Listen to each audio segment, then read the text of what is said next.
Hello, আসসালামু আলাইকুম। আমি আজকে রান্না করব কোরবানির মাংস। আমি এখানে পেঁয়াজ কেটে নিয়েছি আর পাতিল গরম করে অয়েল দিয়ে দিয়েছি। এখন আমি পেঁয়াজগুলো দিয়ে দিলাম। এর সাথে আমি পরিমাণ মতো লবণ দিয়ে দিলাম। দিয়ে এটা নেড়ে চেড়ে আমি ঢাকনা লাগিয়ে রেখে দেব 4-5 মিনিটের জন্য। কারণ যেহেতু এখানে পেঁয়াজ অনেকগুলো, পেঁয়াজটা সিদ্ধ হতে আমি বেরেস্তা করে নেব না, গোল্ডেন ব্রাউন করব না, শুধু একটু কালারটা চেঞ্জ হয়ে আসলেই পেঁয়াজটা একটু নরম হয়ে আসলে আমি এর সাথে মশলা অ্যাড করব। এখন আমি ঢাকনা লাগিয়ে রেখে দেব 5 মিনিটের জন্য। 5 মিনিট হয়ে গেছে। এখন আমি ঢাকনা উঠিয়ে এখন নেড়ে চেড়ে আমি আগে থেকে হলুদ, মরিচ, ধনিয়া, জিরা পাউডার, শাহি গরম মশলা পাউডার, এগুলো সব কিছু একসাথে এখন প্রথমে আমি আদা রসুন বাটাগুলো দিয়ে দিলাম। এখন আমি মশলাগুলো দিয়ে দিলাম। আমি 10 কিলো মাংস রান্না করব, সেই অনুযায়ী আমি এখানে মশলা আন্দাজ করে দিয়ে দিয়েছি।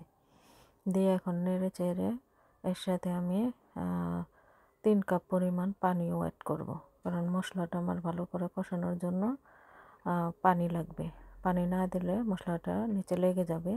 এ কারণে আমি মশলাটা ভালো করে কষানোর জন্য এখানে পানি অ্যাড করব। মশলাটা যত ভালো করে কষানো হবে মাংসটা খেতে তত ভালো লাগবে। মশলা কষানোর উপরে ডিপেন্ড করে আপনার মাংস রান্না করাটা। আমি যখন এই মাংস রান্না করে ভালো করে মশলা কষিয়ে নিই, তারপরে আমি মাংস রান্না করি।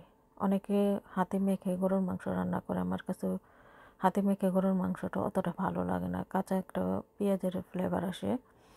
আর মশলা কষিয়ে রান্না করলে ওই তরকারিটা খেতে অনেক ভালো লাগে।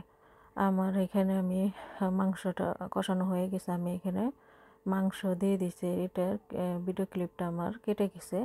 যাই হোক, আমি তারপর থেকে আবার যেটুকু ভিডিও করা ছিল ওইটাই আমি এডিট করেছি আপনাদের সাথে শেয়ার করার জন্য। এটা যেহেতু অনেক বড় পাতিল, আমার নাড়াচাড়া করতে অনেক সমস্যা হচ্ছিল। পরে আমার হাজব্যান্ড আমাকে হেল্প করতেছিল। পাতিল অনেক বড়, এই জন্য নাড়াচাড়া করতে একটু সময় লাগে। কারণ অনেক বেশি বড় পাতিলে রান্না করলে আমি নাড়াচাড়া করতে পারি না, এই জন্য আমার হাজব্যান্ড বাসায় থাকলে আমাকে সবসময় হেল্প করে। যাই হোক, মাংসটা নাড়াচাড়া দেওয়া হয়ে গেছে। এখন আমি ঢাকনা লাগিয়ে রেখে দেব আর কিছুক্ষণ সময়। আমার রান্নাটা প্রায় হয়ে আসছে। আমি এর সাথে কিছু কাঁচামরিচ অ্যাড করে দিয়েছি। এখন প্রায় রান্না হয়ে আসছে। আমি এর সাথে আগে থেকে ভেজে রাখা জিরা গুঁড়ো ওটা দেবো। ওই জিরা গুঁড়োটা দিলে অনেক মাংসের মধ্যে লাস্টে জিরা গুঁড়োটা দিলে অনেক ভালো একটা ফ্লেভার আসে। এর জন্য আমি মাংস রান্নার পরে এই জিরা গুঁড়োটা অ্যাড করি। আমার রান্নাটা ডান।